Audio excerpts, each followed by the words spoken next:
चलिए अपने company law शुरू करते हैं। डायरेक्टर्स वाला चैप्टर चल रहा है, तो अभी तक जो पढ़ा उसमें से आपको कुछ पूछना है, कोई क्वेरी है तो बताओ।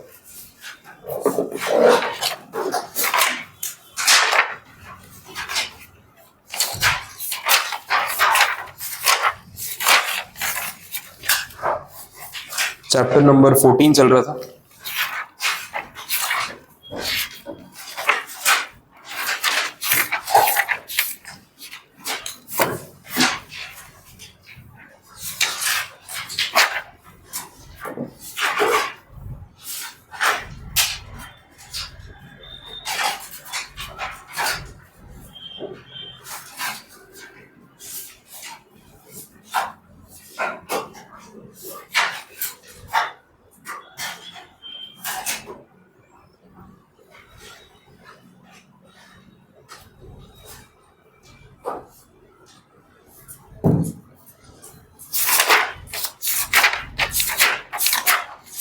लास्ट हम वो बात कर रहे थे ना, रिटायरिंग बाय रोटेशन, वही चल रहा था। तो जहां तक करवाया है उसमें आपको कुछ क्वेरी है, कोई पॉइंट पूछना हो, प्रोसीजर वाले आंसर या कुछ भी तो बता दो।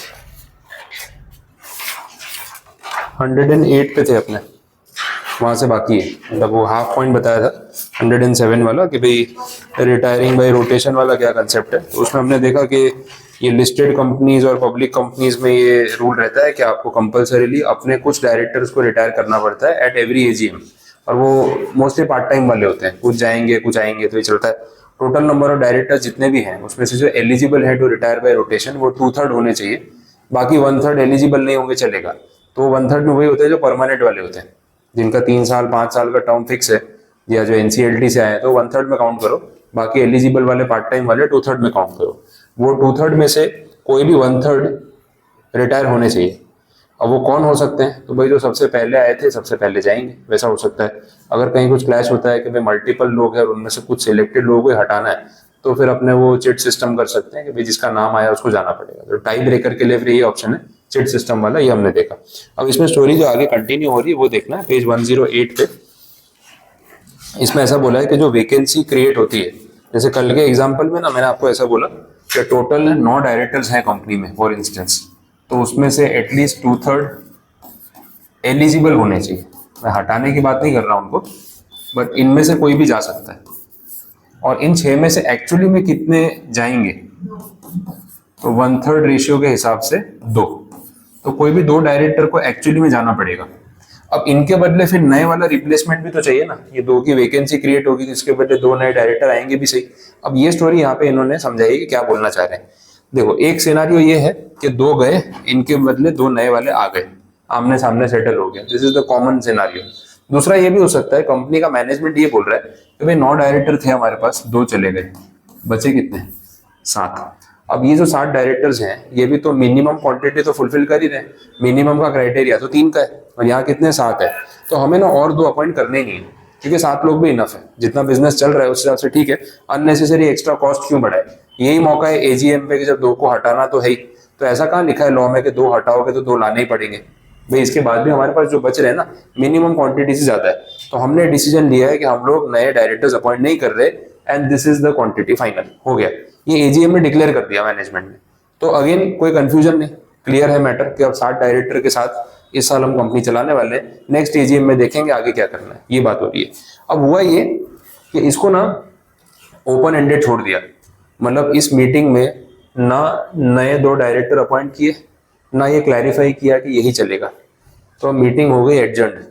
एडजर्न्ड का मतलब ये matter next week same time same place पे अपने कंटिन्यू करेंगे, that is called the concept of adjourned meeting. तो ये एक बात हो रही। अब एडजर्न्ड मीटिंग आ गई तो आज तो फैसला करना पड़ेगा। आज एडजर्न्ड मीटिंग के दिन भी कोई जवाब नहीं दिया कंपनी के मैनेजमेंट ने कि नए अपॉइंट कर रहे हैं या अपॉइंट करना ही नहीं है, अभी भी बात ओपन एंडेड है। तो मीटिंग बार बार एडजर्न्ड नहीं होती, एक ही बार एडजर्न्ड होती है। एडजर्न्ड मीटिंग में भी अगर फैसला नहीं हो पाया तो व्हाट इज द रूल, तो रूल ये बोलता है कि ये जो 2 रिटायरिंग डायरेक्टर थे ना, यही फिर से रीअपॉइंट हो जाएंगे, बैकअप ऑप्शन बना रहे हैं। या तो देखो सीक्वेंस में चल रहा है, या तो आप नए वाले अपॉइंट कर लो, बात खत्म करो, या बता दोगे करने ही नहीं वाले हो, यही कंटिन्यू करेंगे, बता दो। ये भी नहीं करोगे तो एडजेंट होगी मीटिंग। एडजेंट मीटिंग में भी इन दोनों में से कोई एक काम तो करना ही पड़ेगा। अगर दोनों नहीं किए तो ऑप्शन क्या है, ओरिजिनल रिटायरिंग डायरेक्टर ही रीअपॉइंट हो जाएंगे, फिर ये स्टोरी होगी। वैसा है। अब अगर ये जो ओरिजिनल दो डायरेक्टर जो रिटायरिंग थे, जिनको रीअपॉइंट करने की बात कर रहे हैं, इन्होंने बोल दिया भाई हमें तो रीअपॉइंट नहीं होना है, हमारा मन नहीं है, हम तो वेट कर रहे थे कब जान छूटे इस कंपनी से, वापस नहीं आएंगे। आप क्या करें? अच्छा, जब ये रीअपॉइंट हुए बाय डिफॉल्ट, शेयर होल्डर्स ने बोल दिया कि ये दो तो नहीं चाहिए, तो कहीं ना कहीं वापस प्रॉब्लम आ गई। इसका सॉल्यूशन क्या? इसका सॉल्यूशन सेक्शन में नहीं लिखा है। इन्होंने बोला फिर ऐसी कंडीशन में जो भी सूटेबल होगा या जो प्रैक्टिकली पॉसिबल होगा, कुछ रास्ता निकालना पड़ेगा और कुछ ना कुछ करना पड़ेगा।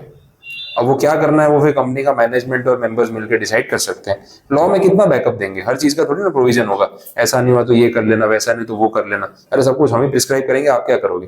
तीन ऑप्शन तो दे दिए, उसके बाद कुछ और भी अब करना है तो अब सोचो क्या करना है। ठीक है, तो रीअपॉइंटमेंट तक तो गए हैं, पर रीअपॉइंटमेंट में इन्होंने मना कर दिया या शेयर होल्डर्स ने इनको रिजेक्ट कर दिया, तो क्या होगा? उसका बैकअप नहीं दिया हुआ, फिर वो आप अपने आप म्यूचुअली डिस्कशन से डिसीजन ले सकते हैं।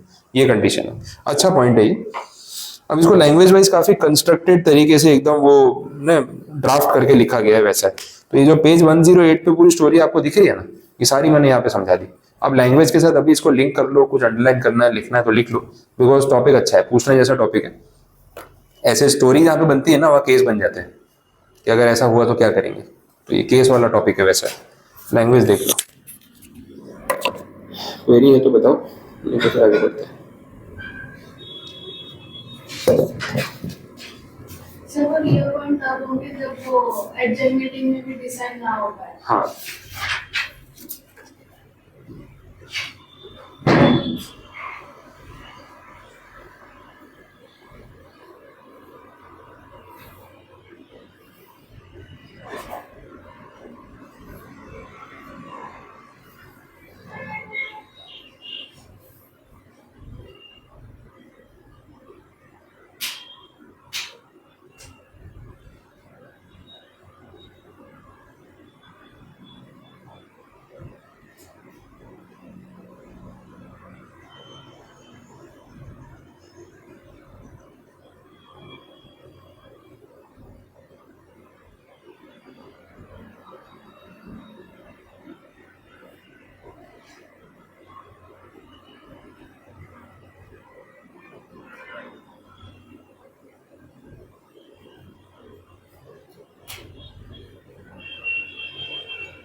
बोलो, पढ़ लिया? लैंग्वेज में किसी पॉइंट में कुछ डाउट आ रहा है? स्टोरी पूरी रिलेट हो रही है? ये सेम आंसर डबल में भी था। मे भी थोड़ा बहुत आपको स्ट्राइक हो जाए तो ठीक है, अदरवाइज कोई प्रॉब्लम नहीं, सेम ही है ये पूरा, मैंने उसमें भी कराया। ये सब पार्ट टाइम होते हैं, हाँ, क्योंकि जो जो फुल टाइम होते हैं ना वो अग्रीमेंट पे होते हैं। एमडी जैसे आपने बोला कल, मैनेजिंग डायरेक्टर, तो मैनेजिंग डायरेक्टर 5 ईयर्स के लिए अपॉइंट होता है कॉन्ट्रैक्ट पे, तो उसको आप फिर अगले साल निकाल दोगे तो हो चुका। कंपनी का जो मैनेजमेंट है उसको बहुत ज़्यादा फ्लक्चुएट करना भी अच्छा नहीं है।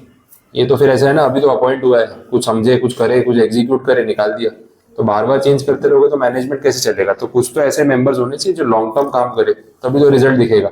अब सरकार का इलेक्शन भी तो 5 साल में एक बार होता है, फिर बीच में बोला हर साल इलेक्शन करा दो, तो गवर्नमेंट स्टेबल ही नहीं हो पाएगी ना। स्टेबल होते होते तो फिर इलेक्शन आ जाएगा, तो साल भर में तो फिर क्या ही हो पाएगा वैसा।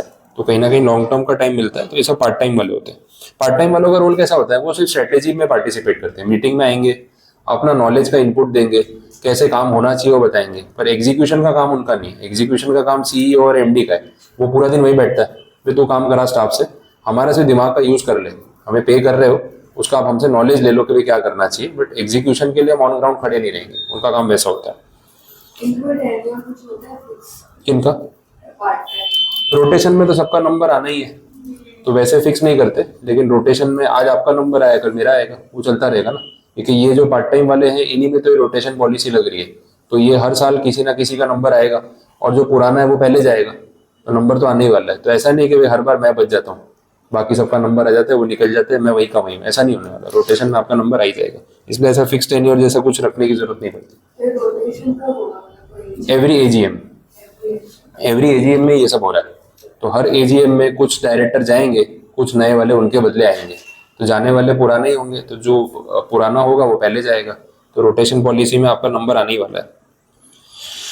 ठीक है, और कुछ सेंटेंस में कोई डाउट? गवर्नमेंट कंपनी पे अप्लाई नहीं होता है, वो बार बार बोल ही देते हैं लोग आके, एक्ट के स्टार्टिंग में लिख देना चाहिए था, गवर्नमेंट कंपनी के लिए नहीं है, ईजी होता ना अपने लिए भी। फिर वापस से इन सब का प्रोसीजर, उसमें रिपीटेशन मिलेगा आपको, तो प्रोसीजर्स मैं फिर वापस डिस्कस नहीं करवा रहा हूँ। इसके बाद देख लो सेक्शन 160, ये पूरा चैप्टर का लेंथ इसलिए बढ़ गया, हर टॉपिक के साथ में ना प्रोसीजर जोड़ दिया, पुराने मॉड्यूल में नहीं था ये, पुराने सिलेबस में भी, तो उस वजह से कहीं ना कहीं कंटेंट आपको बढ़ा हुआ दिखता है, बट आप देख रहे हो कि उतने पेजेस में हर एक पेज रीड नहीं हो रहा है, एक पेज पढ़ रहे हैं तो एक प्रोसीजर में जा रहा है, तो चैप्टर जितना दिखता है ना 40% तो आपका वैसे ही माइनस हो जाता है। बट वो चीज़ आपको सिर्फ रियलाइज होनी चाहिए कि 50 पेज का चैप्टर दिख रहा है ना, तो है वो 30 पेज का ही, टेंशन नहीं। ये प्रोसीजर के अंदर खाली फॉर्म नंबर ऐड ऑन होता है और कॉमन पॉइंट्स रिपीट होते हैं, वही बोर्ड मीटिंग करो, नोटिस भेजो, वो वाले, तो उसके लिए आपको बार बार पढ़ने की जरूरत नहीं है।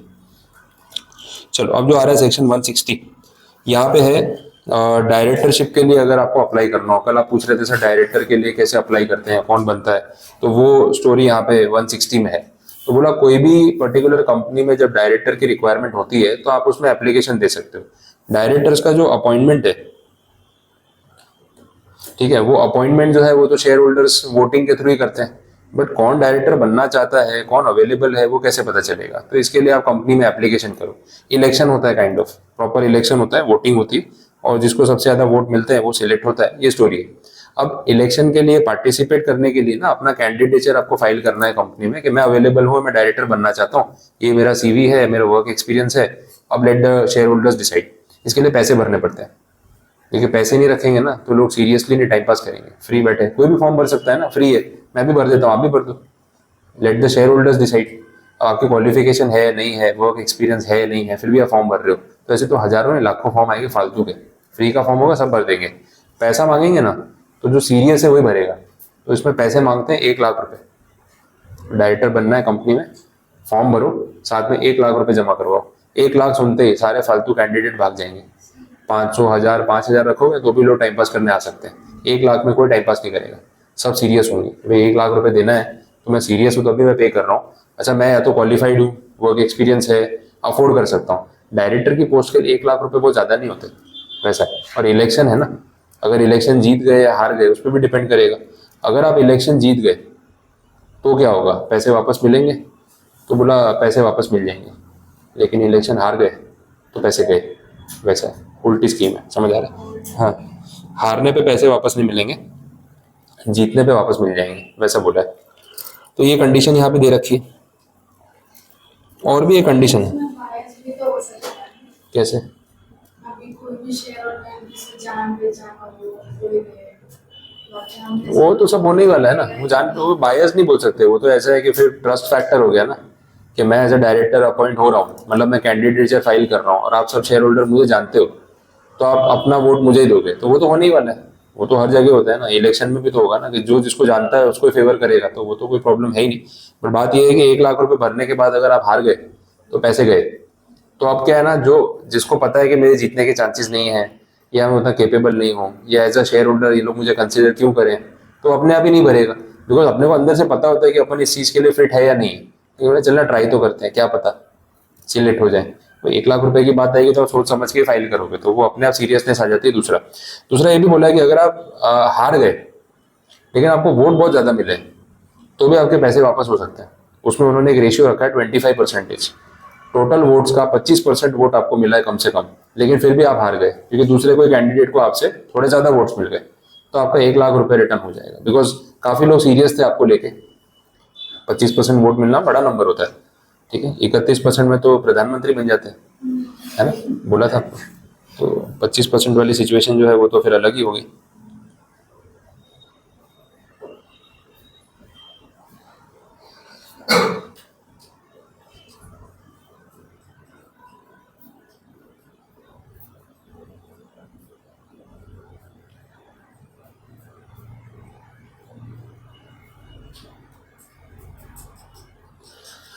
ओके तो ये 25% वाली कंडीशन ध्यान रखना। उसमें ना परसेंटेज टाइप नहीं हुआ है, थोड़ा एरर हो गया। 25 of the total valid votes cast लिखा है, 25% आएगा। पेज 110 पे सेकेंड पॉइंट, उसमें 25 लिखा हुआ दिखेगा, वो परसेंट है, कहीं फॉर्मेटिंग में वो डिलीट हो गया है।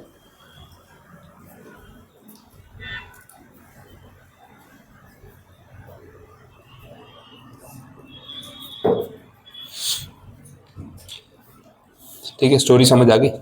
अब इसमें ना आपको कंपनी के मैनेजमेंट को टाइमली इन्फॉर्म करना पड़ेगा कि भाई मैं जो है इंटरेस्टेड हूँ, ताकि वो लोग ये डिटेल्स जो है वो सारे शेयर होल्डर्स को फॉरवर्ड कर सकें, और वो लोग पहले ही दिमाग लगा के आए एजीएम में कि किसके फेवर में वोट करना है, किसके अगेंस्ट में। तो उसकी टाइमलाइन दे रखी है 14 days। A person who is not a retired director shall be eligible for appointment to the office of the director at any AGM if he or some member intending to propose him as a director has not less than 14 days before the meeting left at the registered office a notice in writing under his hand signifying his candidature। तो कम से कम meeting से 14 दिन पहले अगर आप company को management को notice दोगे तो आपकी एलिजिबिलिटी कंसिडर होगी। वैसा 1 लाख वाला पॉइंट अपन ने देख लिया। निधि कंपनी वाले केस में बोला है, निधि कंपनी में ये लिमिट 1 लाख से रिड्यूस होकर 10,000 हो जाती है। तो निधि कंपनी में आपको पर्पस पता ही है, स्मॉल फाइनेंस और हैबिट डेवलप करना, एनबीएफसी जैसा फॉर्मेट है, तो वहां पे ना 1 लाख रुपए थोड़ा डायरेक्टर के लिए भी ज्यादा हो जाएगा, 10,000 ठीक है।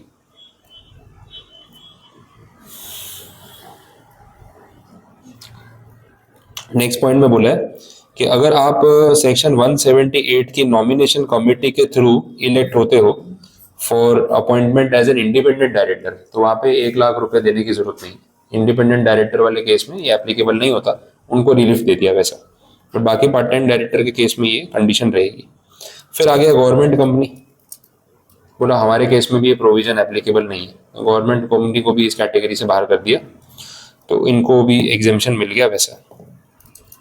प्राइवेट कंपनी, सेक्शन 8 कंपनी, इनके ऊपर भी एप्लीकेबल नहीं है, तो बचा कौन? लिस्टेड कंपनी और पब्लिक कंपनी, ठीक है, उनके ऊपर ही एप्लीकेबल है। प्राइवेट वाले में तो इन्वेस्टर जो खुद होते हैं वही डायरेक्टर बनते हैं, कहाँ 1 लाख रुपए खुद भरेंगे अपनी कंपनी में, मतलब नहीं। उसके बाद क्या है? Procedure for appointment of a director other than retiring director, यही आंसर है, इसका प्रोसीजर आ गया। प्रोसीजर में कुछ पॉइंट्स एक्स्ट्रा ऐड हो सकते हैं, बाकी कुछ नहीं है, बाकी सिमिलैरिटी आपको दिखने ही वाली है। और जो पॉइंट्स ऐड होते हैं ना वो भी इधर उधर के आंसर से बनाते हैं लोग। अब देखो पॉइंट ऐड हो क्या रहा है वो भी समझा देता हूँ आपको, एक थोड़ा कॉन्फिडेंस आ जाएगा कि हाँ भाई कुछ नया नहीं है। स्टार्टिंग में 14 days 1 लाख रुपीज, स्टोरी सब सेम चल रही है, कमेटी वाली स्टोरी भी सेम है।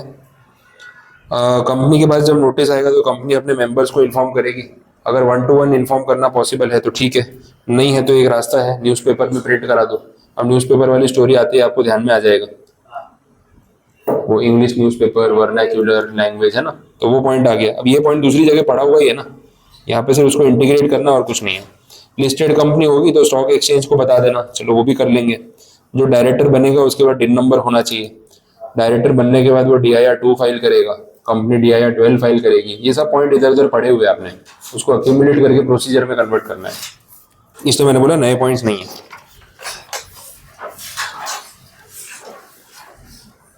ठीक है, तो वो प्रोसीजर आप कंप्लीट कर सकते हो।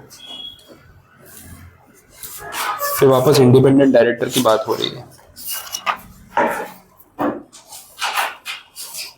ये तो पूरा टॉपिक ही बाकी है इंडिपेंडेंट वाला।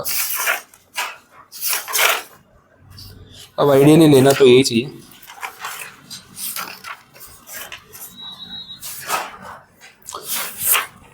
फिर भी थोड़ा टाइम कम पड़ जाएगा उसके लिए। ये काम करते हैं, थोड़े और इजी सेक्शंस कवर कर लेते हैं, क्योंकि आज फिर अपना अकाउंट्स वाला टॉपिक भी है पीछे, तो बहुत ज़्यादा टाइम बचेगा नहीं उसके लिए। तो मैं इंडिपेंडेंट डायरेक्टर आज तो नहीं स्टार्ट करूंगा। आप पेज नंबर 125 पे आ जाओ, थोड़ा पेजेस कवर कर लेते हैं ना, वो इनफ है। कुछ इजी आंसर्स हैं लेकिन पूछे एग्जाम में, वो देख लो, टेक्निकल चीज़ पे नहीं जाते। 125 पेज पे सेक्शन नंबर है 166। ये इतना सिंपल आंसर है, आपको देख के लगेगा यार ये तो नहीं आएगा एग्जाम में, लेकिन पूछा हुआ है। इजी आंसर छोड़ के चले गए, 4 मार्क्स में आ गया, फिर अब लिखने में टेंशन हो रही है। ये वैसा आंसर है, तो इसलिए इसको छोड़ना नहीं है। ड्यूटीज क्या होती है डायरेक्टर की और उसके राइट्स क्या होते हैं। तो पहले तो बोल दिया कि डायरेक्टर को कंपनी के आर्टिकल्स जो बने हैं उसके अकॉर्डिंगली एक्ट करना चाहिए। कितनी बेसिक बात है, कुछ ऐसा टेक्निकल तो बोला नहीं है, तो इम्प्लाइड है गुड फेथ में एक्ट करना चाहिए। ठीक है, ऐसे पॉइंट्स है, तो हेड पॉइंट्स ध्यान रखने पड़ेंगे। अंदर अपनी मर्जी से लिखो चलेगा। एक्सरसाइज ड्यू केयर, नेग्लिजेंस नहीं होना चाहिए। कॉन्फ्लिक्ट ऑफ इंटरेस्ट अवॉइड करना चाहिए। तो भाई ऐसा कुछ भी मत करो जो कंपनी के अगेंस्ट जाए, जो अनएथिकल हो, जिससे कंपनी को नुकसान हो। कोई अनड्यू एडवांटेज, अनड्यू गेन, फायदा उठाने की कोशिश, वो नहीं होना चाहिए। अपना ऑफिस आप किसी और को असाइन नहीं कर सकते। ये पॉइंट पे अपन ने बात की थी, assignment of office is not possible, merit पे अपॉइंटमेंट होगा। ये 6 पॉइंट्स हैं, नहीं फॉलो किया तो पनिशमेंट। इतना क्वेश्चन 4 मार्क्स में पूछ लिया एग्जाम में, तो आपको आना चाहिए। तो अगर हेड पॉइंट्स पता है तो अंदर का एक्सप्लेनेशन आप दे पाओगे, बट पास्ट एग्जाम में पूछा हुआ क्वेश्चन है। फिर इसके बाद जो सेक्शन है वो भी इजी है, 170 register of directors and KMP। Register maintain करने वाला आंसर अपन ने पिछले बहुत सारे चैप्टर्स में पढ़ा, क्योंकि हर चीज़ का रजिस्टर कंपनी मेंटेन करती है। तो डायरेक्टर में कौन कब अपॉइंट हुआ, कब किसको हटाया गया, KMP में कौन है, उनके पास क्या कोई शेयर्स है क्या, तो ये सब डिटेल्स जो है वो आपको एक रजिस्टर में मेंटेन करनी है। और इसका रेफरेंस का सेक्शन आपका है 170, इतना बोला हुआ है। फॉर्मेट आपको मिल जाएगा, अगर कोई फॉर्म नंबर या कुछ आता है साथ में। वो DIR 12 वाली बात तो अपन ने देख ली है, वो रिपीट पॉइंट है, और कोई फॉर्म नंबर इसके अलावा है नहीं। टाइम लिमिट दे रखी है कि DIR 12 आपको कब तक फाइल करना होता है, तो डायरेक्टर के अपॉइंटमेंट के 30 डेज के अंदर अंदर ये टाइम लिमिट है। कुछ कंपनीज के लिए ना टाइम लिमिट में चेंज है, पीछे बोला है।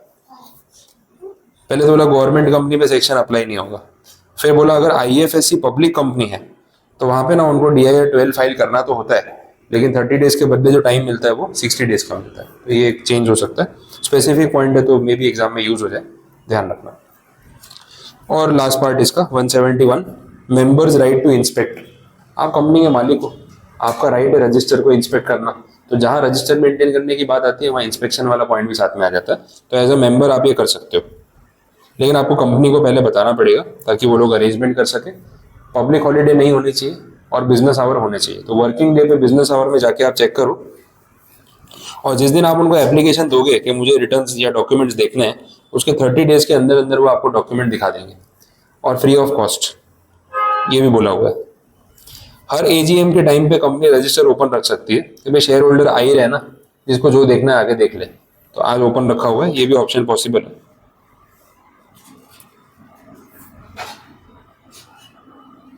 ठीक है, गवर्नमेंट कंपनी के केस में सेक्शन एप्लीकेबल नहीं, तो होने ही वाला है। तो ये रजिस्टर और रिटर्न वाला और इंस्पेक्शन वाला सेक्शन काफ़ी जगह आता है, कॉमन टॉपिक है। लास्ट में रिजोल्यूशंस में ज़्यादा कुछ है नहीं, आपको पढ़ने हो तो आज भी आप रीडिंग में ख़त्म कर सकते हो। बोर्ड रिजोल्यूशंस ही और हमने काफ़ी सारे देखे भी, रिपीट कंसेप्ट है। तो फिर आज ज़्यादा नहीं रखते, यहाँ पे एंड कर सकते हैं। कल मैं फिर है ना वो इंडिपेंडेंट डायरेक्टर से ही स्टार्ट करूँगा, तो कल पूरा टॉपिक अपना इंडिपेंडेंट डायरेक्टर ही चलेगा। तो एक दिन लगेगा उसमें, कल कंप्लीट कर लेंगे रिमेनिंग सेक्शन फिर उसके बाद। तो आई थिंक 2 दिन में अपना ये चैप्टर आराम से बैकअप हो जाएगा।